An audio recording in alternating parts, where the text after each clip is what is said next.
What's going on, boys? It's Salted Neos here. Pokemon Mystery Dungeon Red and Blue Rescue Team are by far my favorite entries in the Mystery Dungeon series. They're incredibly janky and have plenty of weird balancing quirks. One of these weird quirks is the decision to almost entirely restrict the player out of recruiting fully evolved Pokemon. There are some well-known exceptions to this, such as Porygon 2, the fully evolved water starter Pokemon, among a few others. However, for the most part, you have no choice but to obtain them by evolving their pre-evolutions. This on its own isn't really the biggest problem. I mean, it's certainly annoying, don't get me wrong, especially if you're used to every other game in the series where you can recruit just about anything. I'm not really opposed to the idea of having to evolve everything, though. However, the amounts of experience required for certain Pokemon are very, interesting, to say the least. You think this is funny? In a cosmic sort of way, yes. Well, Mr. Funny Man, is this how you get your sick kicks? What? It's just an ordinary crabby... Oh my goodness! Squidward! So the real question when it comes to trying to complete this game's Recruit 'em All in any setting is how do we go about leveling up these Pokemon? In a speedrun setting, your best option is to take the Pokemon through the Makuhita Dojo dungeon, Team Hydro.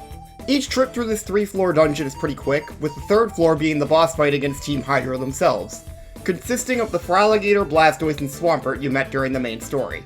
These three are the main source of experience for this dungeon.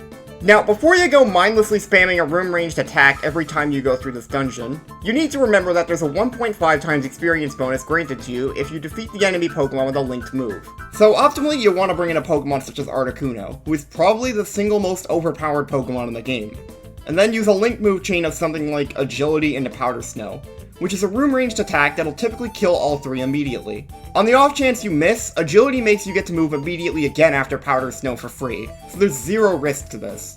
Each trip doing this will grant you 4,249 experience on every Pokemon you bring in. If you're not familiar with this specific Mystery Dungeon game and only played Sky, you may be asking why you would ever use Articuno for this purpose, since that means you'll only get to bring in 2 other Pokemon due to Articuno's size. If you are familiar with this game and have ever tried to bring 4 Pokemon into a dungeon before, you probably know what I'm about to say next, and that's the fact that you straight up can't enter a dungeon with 4 Pokemon in this game at all. No idea why this restriction exists, but yeah, the only way you can ever have a team of 4 in this game outside of an escort mission is by recruiting a Pokemon in the dungeon, which means Articuno is the optimal Pokemon in this scenario, as you don't ever have to evolve another 2 or 4 sized Pokemon by leveling up. Onix does have to evolve, but it evolves with a metal coat and link cable anyway. That 4,249 experience number isn't better than going through Western Cave, it's actually significantly worse, but the beauty of doing it this way is that the Kecleon shop will reset after each trip. Kecleon in these games can occasionally sell Joy Seeds for 3,000 Poke. Joy Seeds are this game's version of a rare candy, which will raise the level of anything that eats it by 1. These are where you're going to be getting the majority of your level ups from. However, you don't want to be just wasting these on giving them to any old Pokemon, or even just to one Pokemon for that matter. There is a very specific point where it'll always be worth using a Joy Seed on a particular Pokemon. The maximum amount of experience a Pokemon can require to level up in this game is 30,000 experience. It can't get any higher than that under any circumstances. So once your Pokemon starts to need this amount, you can just throw it back in its friend area and switch to another Pokemon to bring for these trips. So, Salted after he wrote the script and looked into this more here. I was wrong. There are a few Pokemon who will need more than 30,000 experience for some levels. Most notably Nidoran Male, who apparently needs 60,000 experience for its last couple of levels. But for any realistic situation you will ever find while trying to evolve Pokemon, 30,000 is still the max you will ever actually see, and is still absolutely the benchmark I would suggest using to decide when to use a Joy Seed. Once you've got your Pokemon that needs 30,000 experience ready to go, you still don't want to feed them Joy Seeds, because that's a super inefficient use of your small fortune of seeds. Instead, you'll want to get out a Pure Span, bring 2 Pokemon who need to eat some Joy Seeds, and start hurling seeds at them in a line behind you. The Pure Span will cause any item you throw to go through Pokemon, and through walls, which with consumable items allows all Pokemon it hits to gain their effects, assuming that it doesn't miss the Pokemon. Now, for a speedrun, assuming you're not doing an RNG manipulation category, this is pretty much the whole story when it comes to training. However, in a more casual setting, if you're playing Blue Rescue Team on specifically original hardware, or with certain unofficial emulations of the game, you can actually take this significantly farther as long as you own a copy of Red Rescue Team, And don't mind putting up with setting up an entire second save file to get the optimal team of things to train against. You see, Blue Rescue Team, and only Blue Rescue Team out of this pair of games, has access to a feature on the main menu known as Trade Teams. This feature allows you to copy over a team from a Red Rescue Team save file and fight them as opponents in the Makuhita Dojo. Unlike most implementations of battling other players in the Pokemon series, this actually does still give you experience. This is very abusable if you have the time to set this up, because you can fully customize the opponent you fight here to be almost anything you want. Unlike the team limit of when you bring things into a dungeon, you can transfer in 4 Pokemon using this method. The 3 Pokemon limit for dungeons only applies when you're actually entering the dungeon, and not when you're in the hub world, allowing you to have 4 Pokemon in your party despite there not being a single dungeon in the game you can enter while your party is set up like that. So if we can do that, how exactly can you maximize your experience gains, you may be asking? Well, let's just say setting this up is by far the dumbest thing you could ever do to yourself playing these games. To start, we need to talk about how the amount of experience you gain from a Pokemon is actually determined. On screen now is the formula for how experience is calculated in this game. Now, the floor function in this statement just cuts off the decimals on any numbers in the calculation. We don't need to worry about everything in this calculation either, but what we do learn from it is that the level of the Pokemon we're using as an opponent matters, and their base experience value matters. What is the base experience value, you ask? The base experience is just a value that determines how much experience the Pokemon gives. There's no real correlation for anything related to the Pokemon and how much experience it gives either. Like, for example, Chansey, who is known for giving tons of experience in the main series, has a base experience value of 7. This would mean at level 1, Chansey gives 7 experience points. Meanwhile, Bulbasaur, a Pokemon who wasn't known for giving out tons of experience in the main series, has a base experience value of 18, giving us 18 experience if you would defeat a level 1 Bulbasaur. So now that we know we need to defeat the Pokemon with the highest base experience, we just need to make a team of 4 Pokemon with the highest base experience at level 100 and we're done, right? Well, there's a problem with that idea. You see, the Pokemon with the highest base experience in the game is Lugia. Lugia has multiple restrictions that come with it, given that it's a legendary. Namely the fact that you can only ever have one of those on a save file, but arguably more importantly, Lugia is a Pokemon who has a size value of 4. The size value of any given team in this game must be 6 or lower, otherwise you can't actually add more Pokemon to the team. Since the lowest size a Pokemon can be is 1, that would mean we can't have a full team of 4 Pokemon while Lugia is on it, which would lower our experience gain per trip. Okay, so we need to get the best Pokemon that is able to be recruited more than once, and is size 1 or 2 so we can have a full team of 4 Pokemon to transfer in. That shouldn't be too hard, right? Well, about that. You see, there's another problem. The Pokemon who has by far the best base experience on a lower size Pokemon is actually the Pokemon you'd normally expect to be using for experience grinding in the main series. Blissey. If you've played this game before and have ever tried to recruit one of those, you already know what the problem is. You see, Blissey here is probably the single hardest Pokemon to recruit in the entire Mystery Dungeon series. And in order to gain maximum experience gains using Blissey, you would need 4 of them. Oh, this is too ridiculous for words. Okay, ignoring the fact that you might legitimately be spending the rest of your lifetime in Joyous Tower to find 4 Chansey to evolve, how much experience are we talking here? Glad you asked. You see, Blissey's got a base experience value of 333. And if you run that through the calculation and then multiply it by 4 and use the move bonus of 1.5 times, you get a mind-blowing 21,772 experience per run of the Rescue Team maze.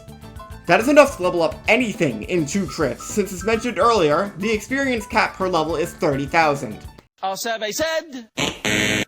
It's a shame the requirement to set this up is having 4 level 100 Blissey, because this amount of experience is unrivaled by any other grinding spot in the game.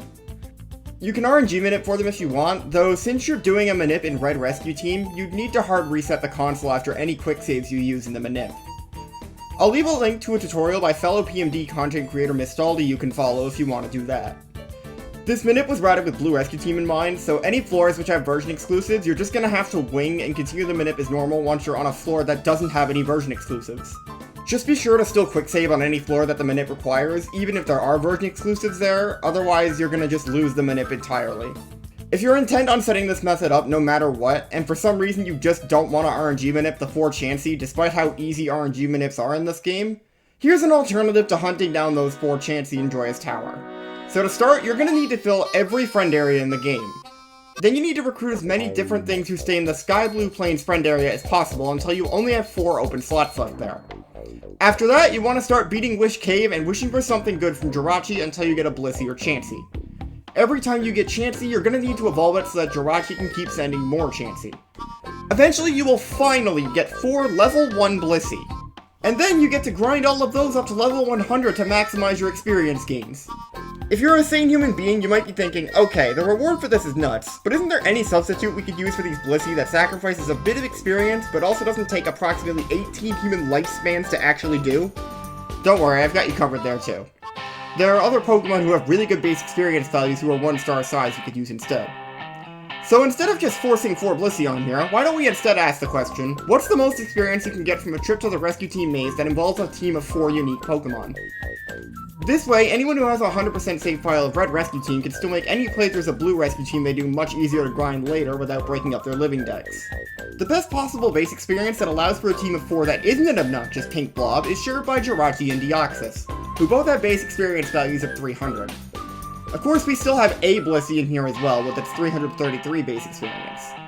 The last slot has a ton of options, as the next highest value, 250 base experience, is shared by Mewtwo, Mew, Wailord, Mantine, and Blastoise. We can't use Wailord due to its size being way too big, but any of the others are all 1-star size, or 2-star size in the case of Mantine, and can be used interchangeably in this case. Blastoise, if you happen to play a Squirtle during your playthrough, might already be level 100, which would be a nice time save. Out of the others, either Mewtwo or Mew should be the next best option as they come at level 40. So, once they're all level 100, how much experience are we talking here? It's not quite as good as the 4 Blissey setup, of course, but we're still coming out with a respectable 19,340 experience, which is not at all terrible. In fact, even if we remove Blissey from the equation entirely and replace it with one of the other 250 base experience Pokemon, we end up with 17,984 experience per trip, which is still enough to level up just about any Pokemon in 2 trips to the dungeon. Alright, but Salted, that still takes a lot of effort. Sure, it's better than getting 4 Blissey, but you're still asking me to put 4 random Pokemon to level 100. What if I don't want to do that, but am willing to grab some random Pokemon from dungeons for transferring? Is there still an option for me that requires no level grinding in the setup that is still better than Team Hydro? And the answer to that is, well, of course there is. And in fact, the Pokemon you'd need for that setup are mostly the same as the ones in the previous setup. Even at their default levels, Jirachi, Deoxys, Mew, and Mewtwo are still worth more experience than any of the regular enemies you can recruit in dungeons. As for how much this setup gives in total, after doing the math, the team of freshly caught Mewtwo, Mew, Jirachi, and Deoxys gives 7,859 experience per trip, which is still significantly more than grinding in Team Hydro, and actually 10 more experience than the setup I used when I was doing my own recruit 'em all casually, before I looked into the exact experience yields for this video. If getting Jirachi or Mew is still too much work, you can replace them with Cast Form from Mount Faraway to get a few hundred less experience overall. If you've got some high-level Pokemon just sitting in your Red Rescue Team save file that you used for your playthrough who are 1-star size, chances are that replacing Mewtwo or Mew with some of those might result in getting even more experience than the setup I gave here. So if you happen to be in the scenario where you're just trying to level up in Blue Rescue Team with a completed save file of Red Rescue Team, the best thing I can really say here is experiment a bit. You never know how much you might be able to speed up your grinding by using this method. Hang on, did that Mewtwo just try and join the team? So, this is post-production Salted again. Right as I was finishing up getting footage from the dojo opponents, my Togetic fainted in a run, and as a result of that, Mewtwo, with its 99.99% recruitment chance, tried to join the team. The thing is, this exact thing has been a rumor that's been circulating in the community for years at this point. A rumor which no one had ever given solid proof of actually being true. Despite knowing of this rumor, I ruled it out as false because I could never get it to happen when I looked into it a few years ago. Unfortunately, this happened way too late in this video's production to look more into this right now, as I want to get this video out sometime this year, and this video has had enough delays.